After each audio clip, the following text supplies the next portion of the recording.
All right, Matt, welcome. Thanks for jumping on. Appreciate it. Thanks for having me. No dramas. I'll just give the viewers a quick background on how we know each other. We've actually literally only just met each other, say 5 minutes ago on Zoom. Your brother is Daniel Thurling, who was the previous guest on the podcast. His episode's actually dropping tomorrow, so finish editing that, and yeah, getting that one out on YouTube tomorrow. So yeah, welcome. Nice to meet you. Yeah, thank you very much for having me. Yeah, it's a pleasure. So, No, awesome. So your background, I believe, so you're a developer or also known as a dev, I guess. Is that sort of correct? Am I on the right track there? no, not at Oh, all. okay. How I got involved was I originally signed up to CoinJar just to see how it worked. I didn't have much interest in it, and my brother started a self-managed super fund. Yep. And I'd sort of come to the conclusion where I'd sort of lost faith in the banking system, and I had a little bit of super. I didn't have much because I'd owned my own business for the previous 8 years, so I wasn't really putting any money away.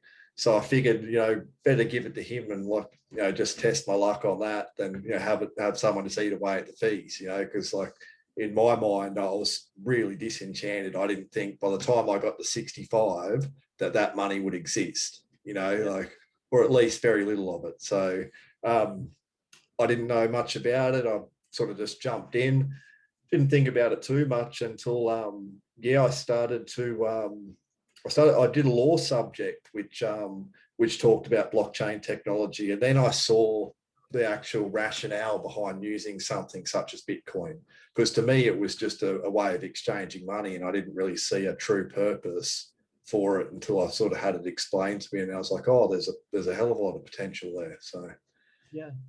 yeah, so since then, well, yeah, been an Awesome. avid follower since.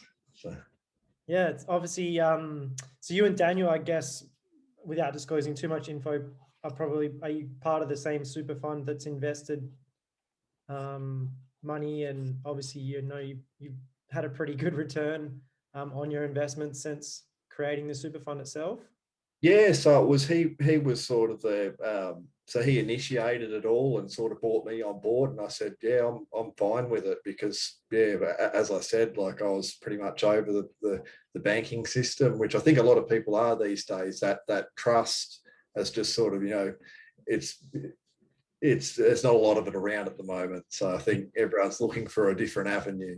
So uh, Totally. yeah, I just ran with it, and then I think it crashed, so I sort of lost more interest. And then once I read, I've got the book here actually, which I was just brushing up on, and this was in 2017, and it's essentially just saying that new lawyers ought to prepare themselves for this new blockchain technology, and it's coming whether you like it or not, sort of thing. So I read a little bit more into it, and YouTube just sort of gained my interest. And I thought, wow, the possibilities are endless. So, Yeah, and what interesting. about yourself? Well, my my background in I guess crypto and Bitcoin's kind of a funny story. I was working for a gym back in through 2016 to 2017. Finished up with that gym in July 2017 and got paid obviously some annual leave as part of obviously leaving. Long story short, I invested about $500 worth of Australian dollars uh, late. I'm pretty confident it was August of that same year, so 2017. Sheer dumb luck. Obviously, Bitcoin sort of boomed over the next couple of months, and that $500 turned into, say, I think it was about 2.5 grand.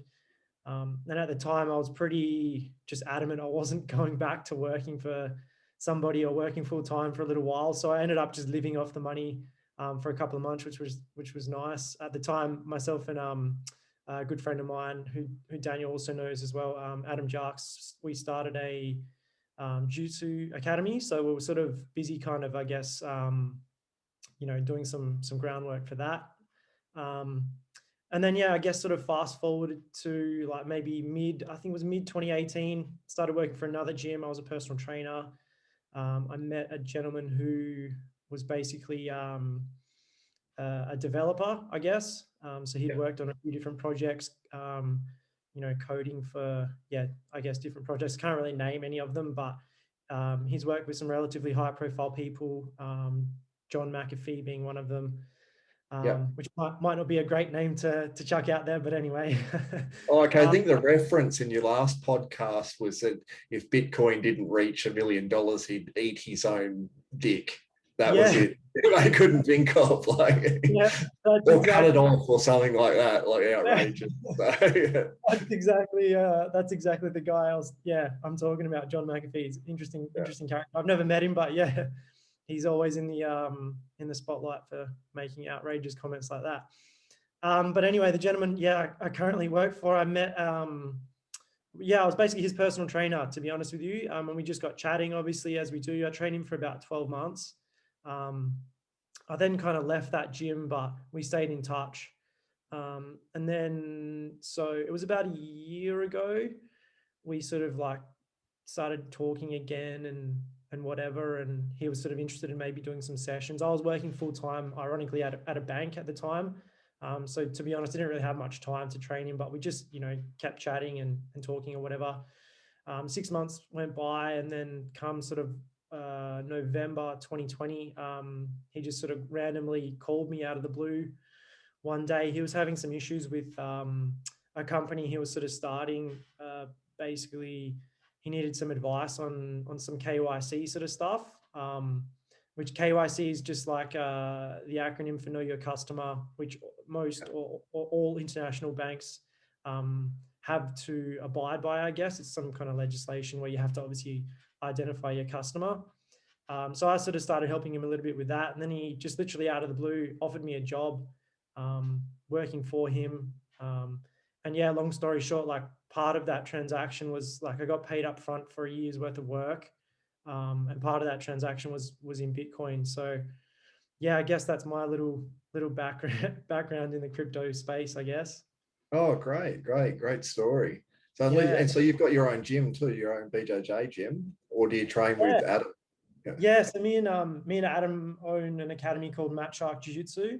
So we've owned that since it was 2017. I think it was September 2017 we started that academy. We sort of run it sort of similar out of a couple of other gyms under a different name before that. But officially Vaynerchuk Jiu Jitsu has been around since September 2017. So fantastic. Congratulations. Thank you. And so yourself, I know you do jiu-jitsu as well. Me and Daniel were chatting about this. So you So once again following in my big brother's his footsteps. So started at BJJ maybe 9 years ago. Awesome. And it's just I think it's just one of those things. It's like joining the mafia. You never quit. Like if you pass blue belt, you're in for life. I think whether it's slow and steady, it doesn't matter. I think the people you meet among that do jiu-jitsu, they sort of have that open mindset and that sort of creativity where everyone's sort of equal on the mat, and you get that good exchange of ideas. I think it's it's more than just a sport. You sort of get that that mental development as well, like to sort of think outside the box. So definitely, totally agree. Most of the I would say 99% of my friends all do jiu-jitsu, and you're 100% right. Like most people are very like creative and whatever. You have to actually have some form of intelligence to do jiu-jitsu. From the outside, it might not look like that, right? Like just two sweaty men, wrestling each other or whatever, either in pajamas or that weird lycra stuff. But you actually have to be semi-intelligent to kind of progress. So you meet some very people. And it's like a choose your own adventure. You could have a simple, effective game, or you could, whichever path you like, as long as you get, the fundamentals down first. I think that you can do it how you want to do it. So that's the part I like about it is, it's a bit of a kind of like a dance, but a little bit more aggressive. Very good way to put it. Daniel was saying, so you fought professionally MMA, is that correct? Yeah, I had a few fights, and I sort of, I got out of that and went into work, and I went to university, did a psychology degree. Yeah, And I wow. worked for a year last year, and I sort of had to come to the conclusion that I'm not cut out for that sort of work. Like, I was Yep. sort of taking it home with me. I didn't expect that. Like, it's like I've heard about vicarious trauma before, but I never thought it would impact me. I thought I could just go home and switch off, and I couldn't. I realized I was actually turning into a bad person, and it was impacting my family. So I had to pretty much, like, I'd work so hard to get that degree, and then I'm not going to work in that industry. But it wasn't all lost. It's like the skills from that sort of got me into a master's of education, so I can become a school teacher, which Yep. suits me much better, you know, like, because I don't Oh, think anyone's going to come and see a psychologist or a social worker who's perfectly happy, you know. Whereas school, you're going to have a range of people to work with. And I've learned through jiu-jitsu too, is that I'm no good at teaching like primary and below, like the yeah. high school students. Like, I'd probably like burn out on the first day. Like, those kids would be all over me. So that's from jiu-jitsu, gave me sort of where I want to head. So it's secondary education and a little bit of crypto. I kind of got lucky with a DeFi project, which will sort of tide me over while I do the year and a half masters. So if I don't work, like if I get into trouble, like I can sell bits off. So I've just put it back into Bitcoin now and a little bit of Ethereum, just staying kind of safe. So yeah, interesting. What was the DeFi project that you, I guess, sort of got lucky with? I used two. So I used Uniswap and I provided liquidity for Radix, the Radix program. So it's basically, it's not a blockchain. It's actually a really interesting project. It's I think the way to explain it is it's the same as, it's similar to Ethereum where anyone can program onto it, but it's not a blank slate all the time. It's like kind of like a motor car where one developer, he might have the chassis and you can use standardized parts. So it's easier and faster and more efficient for someone to program. But I kind of think it's a little bit before its time, maybe in like 10 years, that they might develop into something like that.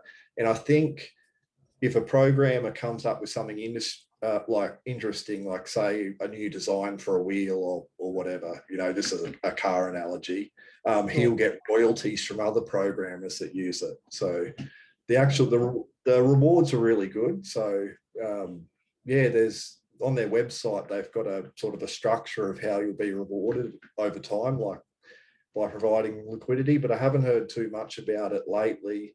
And I'm sort of avoiding Uniswap because the gas fees are just too high. So the other one I used, which I really liked, was Pancake Swap, which is Binance's decentralized exchange.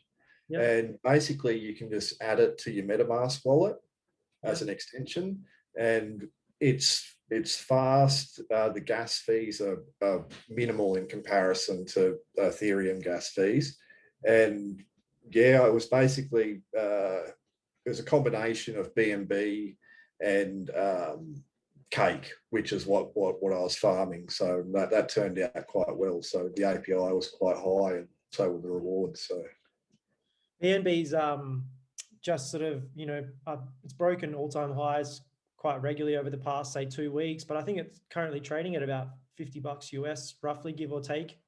So yeah. On a write off of that, because I think I watched that. I looked at it at about, I think it was about $18 US, and I just thought, you know, I don't really know much about the Binance token itself, so I just kind of left it.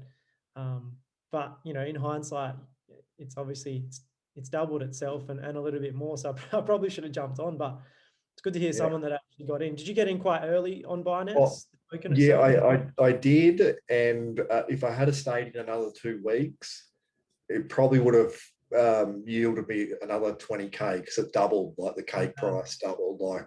And when I broke the liquidity apart, I think I had something like 13,000 cake. Now it's around $2, and I sold at 80 cents, but it was still a good markup. So, and I had a conversation with a buddy of mine. You're always going to be kicking yourself, you know, like what, like Dogecoin, you know, like I bet everyone wishes they were in on that, you know, but like it's just the way it goes. I think if you've made a profit and you haven't lost, then that's a win, you know. So, and a mate of mine that I helped him set up his Binance Smart Chain.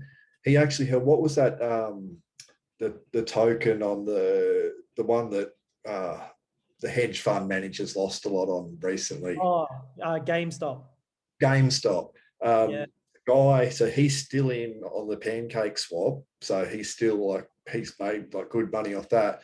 But he said to me he had a bunch of that and sold it off really early. So if he had it, he would have made a mint. So he sort of, it's like a swings and roundabouts, you know, like.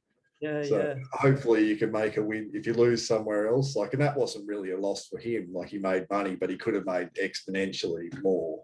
But I think Yeah. that's going to be the story for a lot of people, you know. So you could have bought Totally. Bitcoin at 10 cents, you know. So Yeah. I think it's never too late. So Yeah, I totally agree. Like I look back on what I was doing like just as a young kid, relatively fresh out of high school, a couple of years out of high school back in 2012, 2013, when Bitcoin was, you were paying chips for it basically. It was not expensive whatsoever in comparison to now. And I just look at the amount of money I, threw away that I could have invested that would obviously, pay huge dividends now where I'd basically be set for life. But you're always going to kick yourself. There's always going to be a story where, yeah, you could have either rolled the dice or whatever and you didn't. Classic one for me was I was looking at setting up a self-managed super fund it was almost exactly 12 months ago. I was chatting to my accountant and I remember chatting to a few people, and I think more recently Daniel was one of them, but I chatted to a couple of other people, my New accountant. Brighton Capital. Oh, No, I went through eSuperFund. yeah. So I've just literally got the documents to sign and send back off today. But I was chatting to my accountant about 12 months ago about doing it, and I kind of just chickened out. I was looking at the upfront costs and whatever. And obviously, if you go through an accountant, most of the time it's going to be relatively expensive initially anyway. And I kind of just talked myself out of it. And I looked back at the email thread about 2 weeks ago, and I was just like, oh man, if I'd have actually rolled the dice, and the whole point of the super fund was to buy Bitcoin and Ethereum. And back then, I think in March it tanked. Obviously went down to, I think it was just shy of 4,000 US, which obviously, Yeah. was hard to predict mid COVID. It's going to be, you can't really predict what's going to happen there. But, Yeah. if I'd say picked up, a couple of Bitcoin with my super fund and, some Ethereum, I could have easily had, you know, tripled the amount of money that's in there now. So it's just Yeah. funny. You're 100% right. You're always going to just kick yourself on maybe something a chance you might have passed up or whatever. But in hindsight, if you're actually up and you're making, if you're in the green, even if it's, $50, you're doing all right. So Yeah, and I think you learn a lot too from these experiences. Like, like with my brother, like when it was crashing, I was like, what is this? It's all going down, rah rah rah. And in the end, he's like, now who's laughing? And it was kind of like the way I saw it was like, I wasn't really too concerned about the money. It was like, if I lost out, I could hold it over him for the rest of his life. But if I won, then I'd be rich. So it's a win-win, like, but now, like every time I speak to him, it's like, there's this running joke, like, but from that experience, like I really learned like, hey, like, don't throw away something without fully investigating it first, like, I think with this space, it's still in its sort of nascent form. So, and I think there's something in it for everyone. Like I couldn't be a trader because I'm too impulsive, like I'd be liquidated in seconds. But with DeFi, I kind of like get the concept. I'm not too sure on DeFi gaming or the art scene. I think that's got a long way to go. But as far as like liquidity pools, I might go back into one. I'm not sure, or just sit. But I think that's sort of a space that I'm going to keep a close eye on.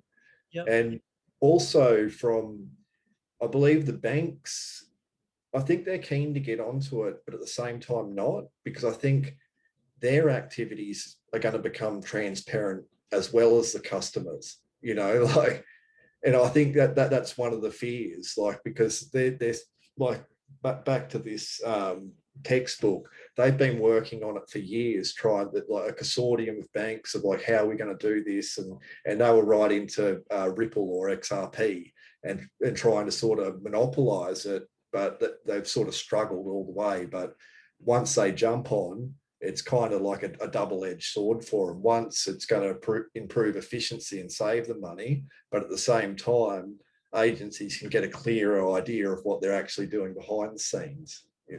So I think that's just a theory, like, but yeah, because I think I watched a show on economics. I think it's like $200 trillion gets exchanged like across the world every year. And I think it costs the banks around $2 trillion to facilitate those transactions. So if they can become faster and more efficient, they'll still charge and they'll make more money in the long run rather than this 3 days wait, you know, like from bank to bank, and then they have to do a transformation from one currency to the other, usually to US, and that's where all the dollars come in.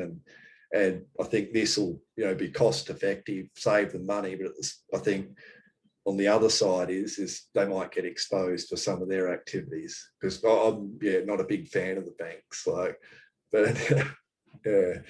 Is there a that's a very interesting theory, and to be honest, I actually probably agree. You're 100% right there with the double-edged sword thing. Is there a main reason or a story behind why you're not a fan of banks?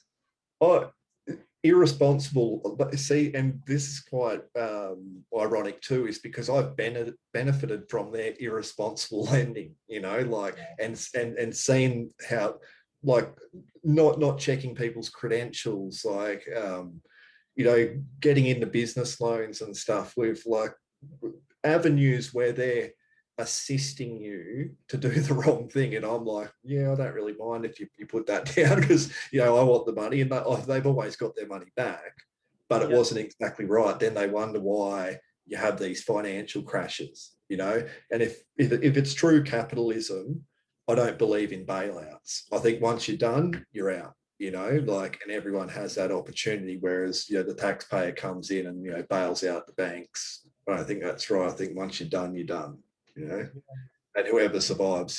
So I'm kind of for irresponsible lending and kind of not, you know, like, so yeah, a little bit on the fence. I totally agree. I think if, you know, you're willing to roll the dice, you should also be willing to cop the consequences either way. So if that's a good thing or a bad thing, you know, it should be, you shouldn't, you know, pick and choose when it's a good time or when it's not. Like, so for example, like the banks always get bailed out. Every time they've done something wrong, they've always cop a bailout.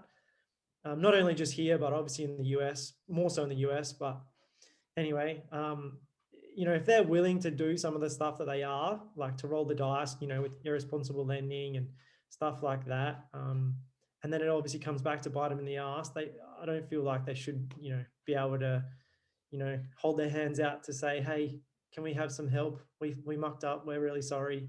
Let's not go bankrupt or insolvent. Please help us back. I totally agree. I think it's a stupid system that needs to change, and that I feel like probably is on the right path to change. Hopefully sooner rather than later, I guess. And I also believe they play an important, like a crucial role in this whole, you know, DeFi digital currency scene. Like, I think they're necessary. Like, for it to evolve correctly, I don't think you can go completely like we're getting rid of the banks entirely, you know, like, so I think it's a little bit of a, you know, I sort of went back through the history of money and watched a few YouTube videos, because I like to get a different side of the story rather than just the crypto side, so I can sort of like match up the full picture.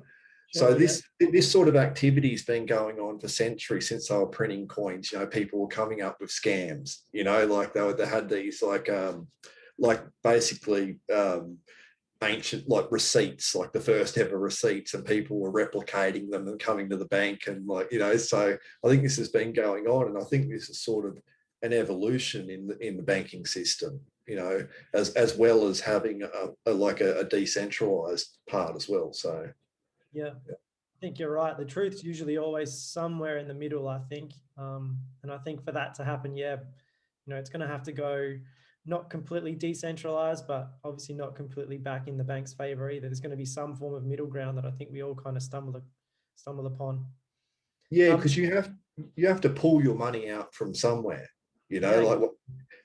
But the benefit is people that don't have access to financial services, they can set up an account. So like, say if you have a strong family network, and they can send the money to you where you can withdraw it through a bank. You know, somehow you've got to get it out. And I think some of the things they're doing with DeFi in Africa is like, you know, really good. You know, like it's sort of brought a lot of them out of poverty and sort of given them sort of their agency back. You know, so is there some projects that you're aware of in Africa? I saw an upcoming ICO for, I think it was called the Digital Bank of Africa, which I haven't really read too much in, but I just thought it was quite interesting. There's a interesting sort of glimpse that I got at a project that's coming up soon. But I don't know, have you heard of any?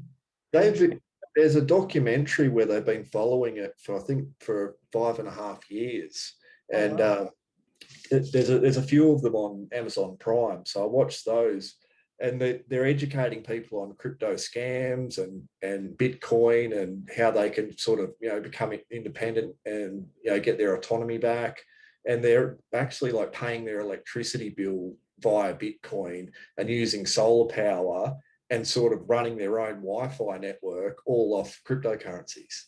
Wow. You know, so that's kind of a pretty cool thing. And it's like, it's kind of ironic because it's more of like a capitalist idea, but with a leftist outcome. You know what I mean? Like, so maybe, you know, my political opinions are kind of similar as well. Like, I don't believe, like, I'm not far right and I'm not far left. Like, I think in the middle and with honest, open conversation where people actually listen to each other is where you're going to have progress, rather than just this, I hate you, you hate me, like you're wrong. Let's talk it out, you know, like, and I think that's where we can get somewhere. Yeah, I totally agree. That sounds interesting. Do you remember what the documentary was called? I just, if you type in, I think just crypto in the search bar of Amazon Prime, about 5 docos will come up, and there's some really good ones. Like, so I think it's here for the long haul. Like, I don't think they're getting rid of it anytime soon. So yeah. I figure, yeah, get amongst it while you can. I think it's still early stages, and there's something for everyone. So yeah.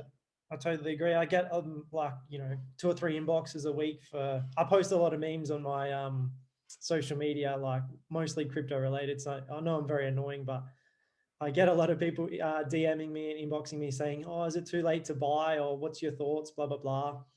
And at the end of the day, I think you're right, man. Like, there's probably never going to be a perfect time to get in, but I don't personally believe it's ever too late. You know, like, I think Bitcoin and, you know, cryptocurrency in general is still in its, you know, early stages of development.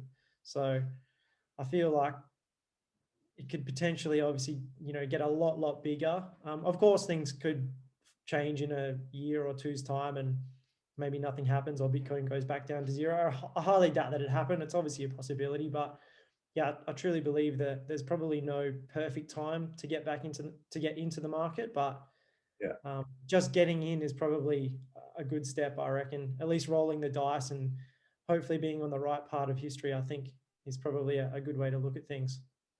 Yeah, and I heard a rumor too that some of the institutional money, rather than like shorting Bitcoin and like dumping the stock and buying it back, they're a little apprehensive on that because people are starting to wise up and sort of hold their coin, and they might come out on the back end of that and have to buy in at a higher price. So like that, so I think from the crash in 2017 was more everybody, it was more retail than institutional. But now you see, I think it was one of the oldest hedge funds in the US bought a whole heap, and then all these other, you know, JP Morgan is developing their coin. Like, I don't think they're doing it for no reason. So I think hopefully, and yeah, the retail sort of hasn't really begun yet because I think people are still a bit apprehensive from 2017, or they don't really understand how it works. Sort of like what I was telling you in the beginning, I didn't see a purpose, but once you see the possibilities, then there's interest. So yeah, maybe hopefully they stay uninterested for a while and we can get ahead a little bit. Yeah. It's like those Yeah. white belts where you have a few months off and they've trained the whole time and you come back and it's like, this guy's trouble now, you know? Like, Yeah, totally. I think you're right about the institutional investing, coming into the space and whatever. I saw Michael Saylor. I don't know if you yeah, follow him. yeah, Yeah, I believe he's just hosted like a conference for institutions to basically learn more about Bitcoin and its potential. And I think he had a very pretty good turnout by all accounts. And I was watching part of the conference this morning on YouTube before this, and he was just talking about, there's a wave, sorry, of money coming from institutional investors that are going to obviously be flooding into the Bitcoin market. We've already seen, a few companies jump on board.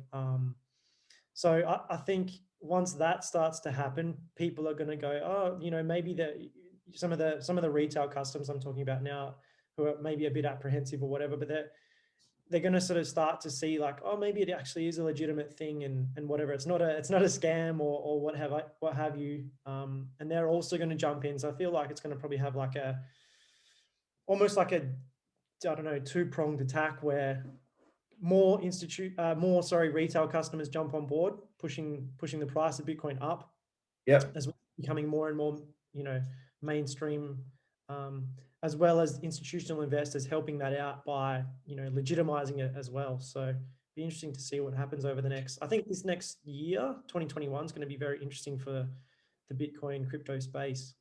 Yeah, I think that comes back to with COVID and everything. It's a different dynamic. Like I think a lot of people are having to send money internationally because they have friends and family that are sort of stuck in areas where there's no way to travel and visit. So there's sort of like that other factor that's involved. And a lot of people are at home, they've got extra time to investigate it. I got asked the other day by a person, they like the idea of it, and they're like, oh, but you can't get your money out. You know what I mean? Like Yeah. from Binance to get money in takes 3 days from my bank for it to process. To get it out was, by the time I could click on to my online banking, the money was there, like instant. Like so I was pretty impressed with that feature. And another issue is the security layers on it. Like I use a cold storage wallet as well, but I'm pretty impressed with Binance. One, they've got this academy section which teaches you the basics. It's all set out, and it's even good just about URLs and stuff and how to spot, things that might be fake and what to look for. And you can do a little quiz. I think it's great for children to get involved in, because it shows your internet safety just in general.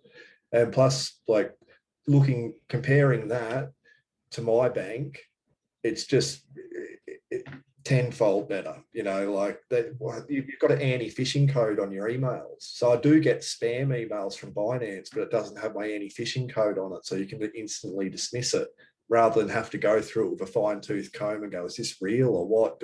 And be scared of like clicking anything, So I think pretty happy with Binance. Like I'd endorse it. So and that's another thing. Dan got me into that before I was using another one, and so he can take credit for that as well. He'll love it. Pump up his tires a little bit more. Oh no, yeah. I don't know how much bigger they can get. I use Binance as well. I can totally agree. To be honest, I haven't really looked much into the academy section. I had scrolled through a little bit of it, but I haven't really bothered to have a look. But I think I might jump in and have a squeeze because I didn't realize there was all that. It's how to add their smart chain to your MetaMask. There's like so much resources there, like especially for beginners. Yeah, I think it's a great platform to start on. I haven't used Coinbase. Yeah, I've used Coinbase. Yeah. What's your experience with that? I haven't used it before. It's very, very basic. Like in terms of purchasing some kind of crypto, it's relatively easy. I think, I probably wouldn't recommend it to a lot of people It's an easy sort of foot in the door, but I think once you maybe get like a month's worth of experience, in the crypto space, you're probably going to look for a better alternative. Personally, I probably recommend CoinJar to a lot of people. It's an Australian-based Yeah, like exchange. It's very sort of straightforward, super easy to operate, and then from there, I think you can kind of make your own decision on what route you want to go. I think Binance is just getting better and better and better. I think they're going to probably be an industry leader. They already sort of are, obviously, but they're going to continue to obviously, make upgrades and improvements to their system and platform. I totally agree. I think their system's awesome. And again, as well, like I do also hold like a cold storage wallet too for the majority of my portfolio, just to try and obviously keep it as safe as possible. yeah, Um, Again, that's probably something I'd recommend for someone who, has a significant amount of money maybe in Bitcoin. You probably wouldn't want to hold, like 10 or yeah, 15 grand just in an exchange or something like that. Probably not recommended. yeah. Yeah. But yeah, I don't. Coinbase is okay. I probably wouldn't recommend them to a lot of people. But I mean, if that's what you have, then good on you. At least you're in the space, I reckon. So Yeah.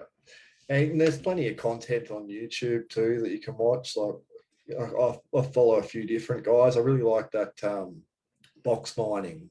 He's a guy from Hong Kong. So yeah, yeah, he's got a really good channel. Yeah, regularly posting content, and I like the way that they're informing new users of scams that are occurring and they're pretty easy to spot these days. Like if it's too good to be true, then it usually is. So like I think, most scams. yeah, I think like you said, yes, start small and just sort of work your way into it. Right? But what I was going to ask you was, what do you think about Binance's debit card that they're bringing out? It's going to be interesting, hey? Yeah, Seeing, I can't wait for it. Like, yeah.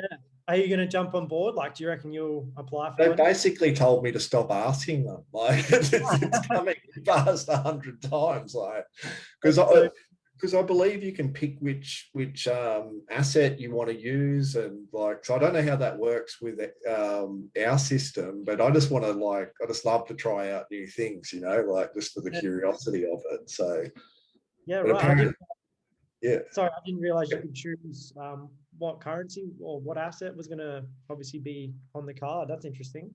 Yeah, I think they've improved on some other cards and sort of like put like as you said, like put quite a lot of time and effort into developing it. That's why I think mid this year it's coming out in Australia. So Yeah, should be. wow.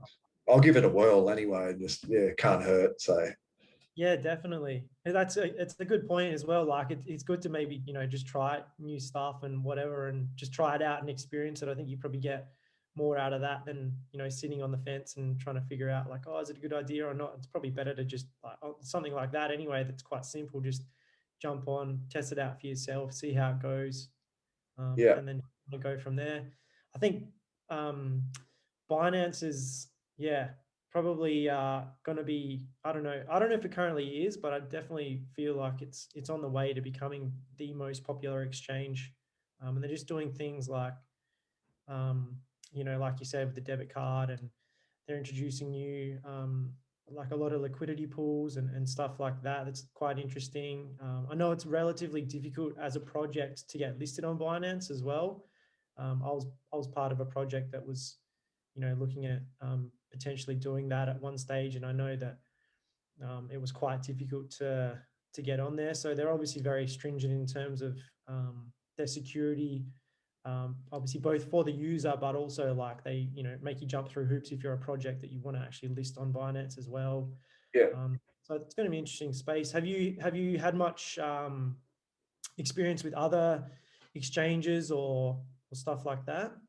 No, like I'm interested in in the art scene and trying to launch a digital NFT. I'm sort of Yeah, waiting to see how that pans out. So, yeah, but that's something that's caught my eye. And yeah, essentially at the moment is just just sitting just on sort of it's just your regulars. I've got bit of ETH, bit of BTC, and just a couple of alts, and I'll just leave that and see how it goes, and look around for some that catches my eye. So, I think sorry, I think the NFT space is going to be interesting. I don't know. Do you know who Gary Vaynerchuk is?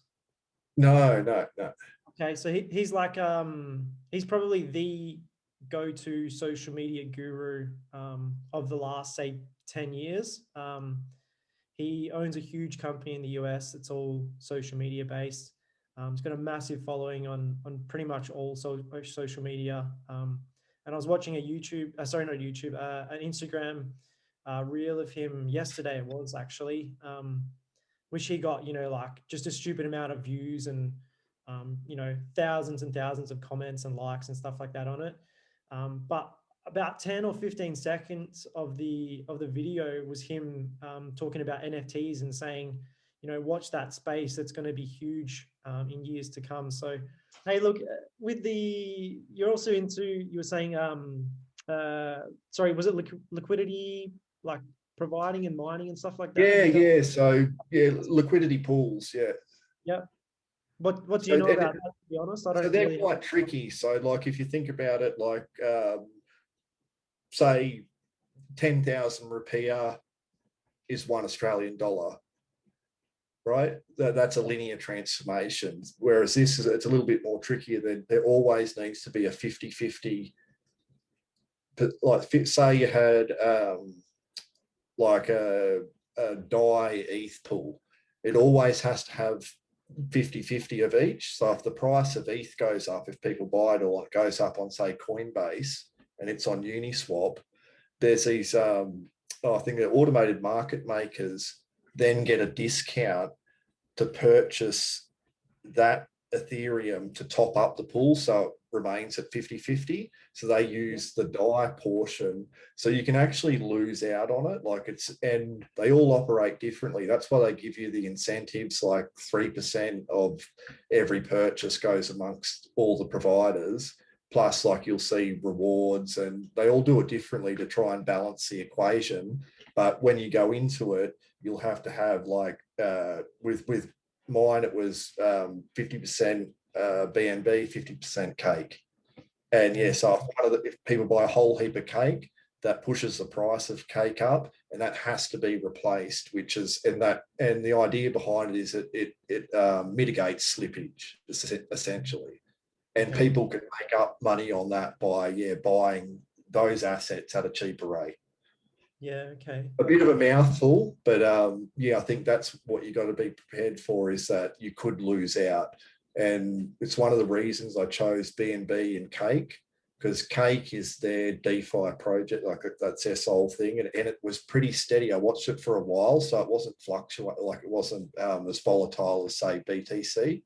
And BNB is quite stable too. It doesn't move rapidly. Like, I think when I started a few months back, it was maybe $40-something, and now it's at about $50 or $60. So it's not, they moved in proportion with each other. So I kind of got lucky with it. Whereas if one had moved higher than the other, you can come out on the wrong end, essentially. And I think that the term is impermanent loss. Whereas, so if you pull out straight away, that'll be a permanent loss. Whereas if impermanent means that if you stay in, it can correct, and then you'll do okay out of it, and you might receive more LP tokens as a reward for staying in. So that's how you make money. But it's high risk, essentially. Like, I think that it's a little bit loose going in so hardcore with that, and I sort of come out on the right end. So and that's what you'll notice, the stable coin ones, like say a DAI USDT pool doesn't yield that much, because they're both stable, so they're not going to fluctuate much at all, so you don't get much returns. But the ones like if you had like an ETH USDT, you could lose out hard, or you could gain a lot. So there's a lot at risk and a lot to gain. So sure. And all exchanges like Uniswap, Binance, like their Pancake Swap, some of the other, Sushi, Curve, they're all different. So, and they're all trying to balance that 50-50 equation to make it more fairer for the providers. so Yeah. they don't lose out as hard, and try to give them incentives to provide the liquidity. And the Yeah. liquidity is just there so that so if you just ran off a standard order book model, you'd run out pretty quickly. So that liquidity is there so that they can facilitate transactions. Yeah. Very So that's, interesting. I don't really know too yeah, much about the space, so thanks for explaining it. To be honest, I found that quite interesting. essentially it's a percentile, not a linear transformation. And then the math behind that gets even more complicated. So like there's still a lot to learn in it. I sort of just jumped in thinking that I knew, and I just kind of got lucky with it. And now I was looking up on it, and I'm like, oh, I could have went badly, but I think the one smart thing I did was pick two that were pretty consistent, and they had the highest rewards. And also another good feature of Pancake Swap is when you yield cake, you can harvest it, say, each day, what you've been rewarded in. Then you can restake that cake and earn more cake. A good link for it is Crypto Dad. He goes right through Pancake Swap. That's how I learned to add the smart chain, how to use it. So if you can double up on everything, you can do okay out of it. But yeah, definitely not financial advice coming from me. Like that's why I've just gone back into some traditional stuff, and I'm just staying steady because that's given me a heart attack just thinking about it. But I'm kind of glad that just went in and learn a lot along the way. So and came out okay with it. So, Half the experience is just jumping in and I guess learning on the fly. I'm glad it worked out for you. Obviously, there's people that have probably done the same thing that could obviously tell you a different story where they've lost out or whatever. But yeah, I think that's half the battle is just jumping in and I guess almost letting Jesus take the wheel a little bit and just seeing what happens. and I think that's one of the benefits I got from doing psych was being forced to do stats, because that taught me a lot about linear transformations. Like in first year, they made us do like t-tests by hand, and it was an absolute nightmare. To give you some perspective, we sat a test and a girl next to me burst into tears halfway through the test. Like that's how grueling it was. But it sort of gave me the idea, like I still don't completely understand it, and that's because they all sort of changed. The math is very difficult, but I've sort of got an idea of how it works, if that makes any sense. Because I was even trying to explain it to Dan yesterday, and he says that's going to be hard to explain on the podcast, man. Like, because like in my head, it sort of makes sense and still doesn't. But I think if I could give any advice, is try to pick two that are similar in their volatility. Yeah. Or go in hard and pick two that are highly volatile and just risk it all. And you could come out like make massive amounts of money. So I don't know. Roll the dice, maybe. That's it. Yeah. So and that's the only way to learn too, is like, once you, because before this, I sort of started looking into it a bit more, and I'm like, this is a lot more complicated than what are the peers, So, but I think if you got, I'd say what you'd be prepared to spend at a casino on a Friday night, use that for your liquidity pool. No, that's a very good piece of advice, actually. Yeah, but the Radix one, it's different because it's got a clear explanation of the rewards that you'll see, and it's based on price. So it's not, so they've done it completely different. That's a good one to look into. Box Mining interviews them, but I haven't heard much from the team in a while. So, Okay. that was a lot clearer. They were saying if you own this percentage of the pool, you'll be receiving this after 90 days. This is what you'll end up with, because it's a different model once again. So yeah, there's so many different models out there, isn't there? With different DeFi tokens and stuff like that. Like, you can get quite, I don't know, convoluted and confusing, I guess, because it's just so many different options and what have you. When you I know you say you don't really day trade as such, but obviously you've invested in different projects and stuff over the years. Is there any like what do you look at when you I guess, decide to invest in something, my personal, strategy is I'll basically read the company's white paper. I'll research the team behind the company.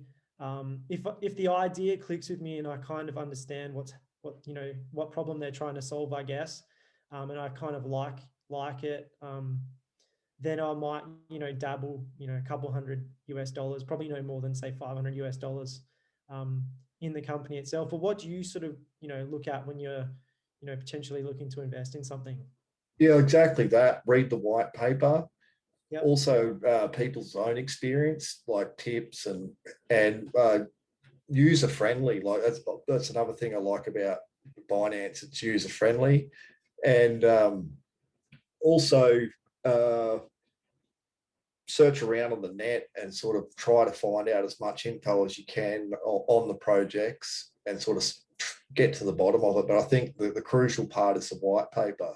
And I think that Radix is ahead of its time, because I think a bunch of mathematicians in the US actually investigated it and it came out legit. Like it's not a blockchain. So I sort of don't know where it's going. Like you've got Ethereum and it seems to be like it seemed to have solved all of Ethereum's problems like in one hit. It's like really interesting. So I haven't heard, like, they were putting out content quite regularly, but I haven't heard much from them. So I'm not sure where it's heading. Maybe it's too new. People are sort of like, maybe sort of larger institutions are sort of like, oh, Ethereum, like we know and trust it and we can build on it and we're happy with that, But that Radix, it's definitely something to have a look at, because it's quite interesting, that project. So yeah, okay. I'd have to have a look into it, to be honest. It sounds relatively interesting. So yeah, it's a very different concept. Like, so yeah, might be a little gem. We might come back and watch this episode in a couple of years' time when it's absolutely mooning, hopefully. well, that's got like the potential of it. Like when you read about it and when they've been interviewed, like, so you can tell that they're not just a bunch of like buffoons. Like they've thought a lot about it. They heavily endorse Ethereum too. They said, we're not trying to, like, this Ethereum's like fantastic, like we've just got this product and it's it solves scaling solutions. Like there's a bunch of terms like because I watched a few months ago when I was into it, but that box mining that interviews it, they go right through it and it's really clear. They give really good analogies to how it works, and plus the kicker for me was that it had been investigated by some reputable mathematicians that have gone, yeah, this works. So yeah. Add some legitimacy behind what they're obviously. Yeah, and that's what I think. So it's sort of, in addition to the white paper, it's sort of gives it more. Yeah, it's worth its salt. Yeah. But it might be getting pushed to the side to let Ethereum develop. That's the only thing I can sort of see, because I haven't heard much from it. But okay, interesting. Is there anything else you wanted to add? I did want to chat a little bit about your MMA career and maybe some of the your background there, if you were happy to chat about that for the next, say, couple of minutes. Yeah, I just got into started jiu-jitsu and sort of wanted to fought after a year.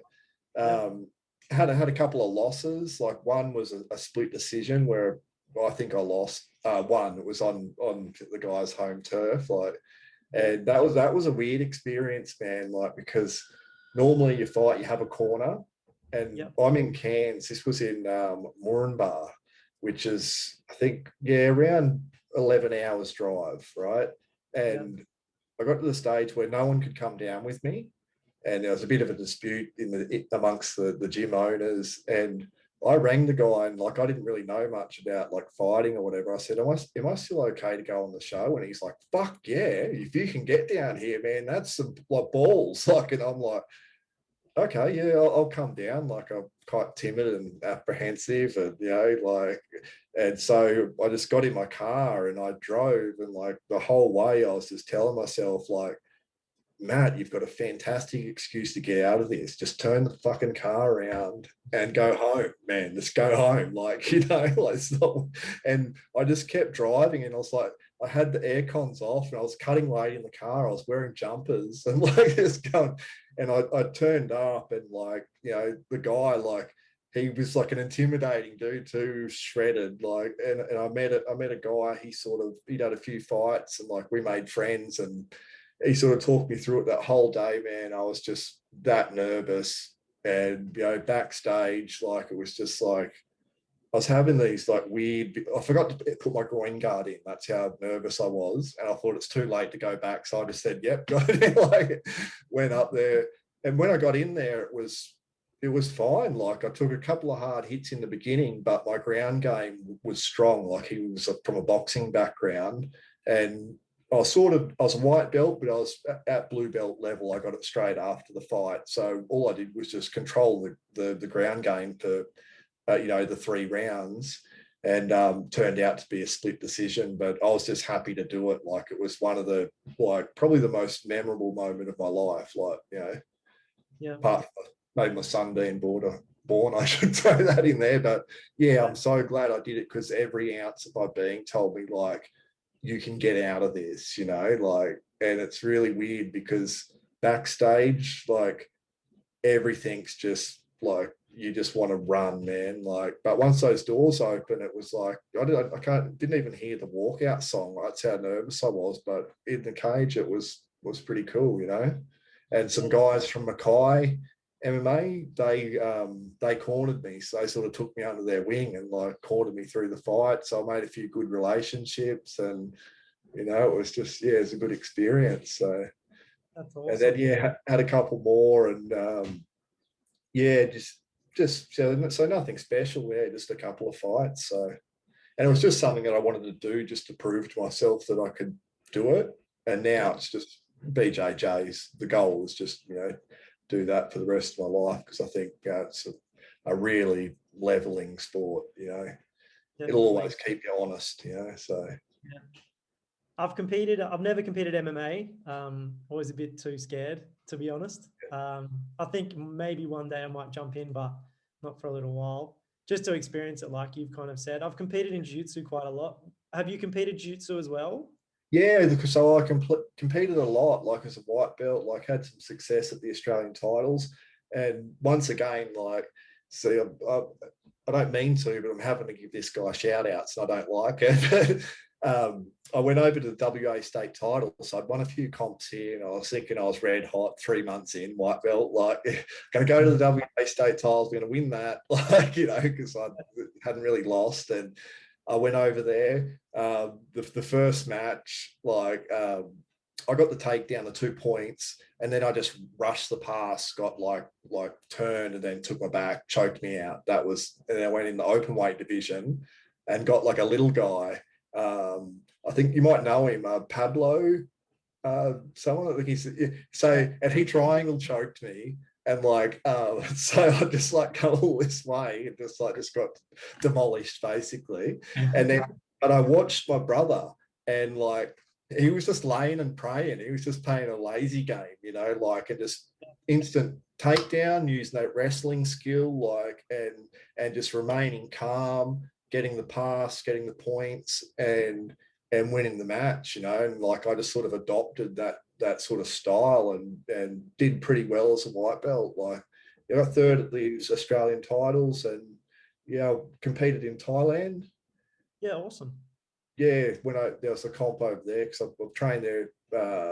Yeah, been there about 6 or 7 times now to like Phuket top team and Tiger, just for training and just a holiday. So yeah, that's about it, really. So how would you compare competing in MMA versus competing in jiu-jitsu? Like you talked about how obviously nervous you were before the MMA fights.